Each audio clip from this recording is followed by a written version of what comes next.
ரோட்ல இருக்கிற தெருநாய் கூட நம்மளை பார்த்தா கத்தும், யார் இது புது ஆள் வந்திருக்காங்க அப்படின்னு. அந்த தெருநாய் இருக்குல்ல, அதுக்கு பிடிச்ச பிஸ்கெட் போடணும். ஒரு சில தெருநாய்ங்கெல்லாம் பார்த்தீங்கன்னா பிஸ்கெட் சாப்பிடாது, பிரியாணி தான் சாப்பிடும், நான்வெஜ் தான் சாப்பிடும்.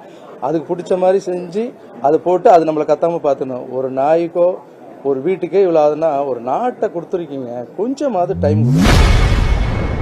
இன்று செய்தியாளர்களை சந்தித்து பேசிய நடிகர் ராகவா லாரன்ஸ் தமிழக வெற்றி கழகத்தின் ஆட்சி குறித்து கருத்து தெரிவித்துள்ளார். ஒரு மாசம் கடந்து இருக்கு, முடிச்சிருக்காங்க.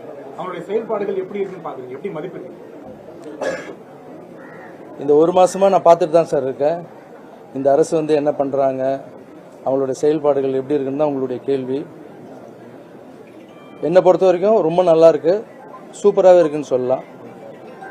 அதுக்கு முக்கியமான காரணம் என்னன்னா, ஒரு விஷயம் என்ன ரொம்ப இம்ப்ரெஸ் பண்ணிச்சு. கோவில் முன்னாடி இருக்கிற மதுக்கடையை மூடுறதுன்னுறது, ஸ்கூல் பசங்க ஸ்கூலுக்கு முன்னாடி மதுக்கடையை மூடுறதுன்றது எனக்கு ரொம்ப பிடிச்சிருந்தது. அப்புறம் இந்த கல்வித்துறை அமைச்சர் அவருடைய நடவடிக்கை, அப்புறம் அறநிலைத்துறை அமைச்சர் அவருடைய நடவடிக்கை, இதெல்லாம் வீடியோவில் பார்க்குறோம். உங்களை மாதிரி தான் நானும் பார்த்துட்டு இருக்கேன். ஸோ அவங்களுக்கு கொஞ்சம் டைம் கூட தேவைப்படுது சார். இப்போ நம்ம ஒரு புது ஏரியாவில் போய் நம்ம ஒரு வாடகை வீட்டுக்கு போகிறோம்னு வச்சிங்களேன், அந்த வாடகை வீட்டுக்கு போனவொடனே வீடு பார்க்கும்போது நல்லா இருக்கும் சார். ஓனர் கீ கொடுப்பார், வீட்டுக்குள்ளே போனால் தான் எங்கே பைப்பு சரியில்லை, எங்கே ஃபேன் சுற்றலை, எந்த இடத்துல பெயிண்ட் அடித்து கொட்டுது, உள்ளே போன பிறகு தான் சார் தெரியும் நம்மளுக்கு. ஸோ அந்த மாதிரி ஒரு வீட்டுக்கு போகிறதுக்கே அப்படி இருக்குது. ரோட்டில் இருக்கிற தெருநாய் கூட நம்மளை பார்த்தா கத்தும்,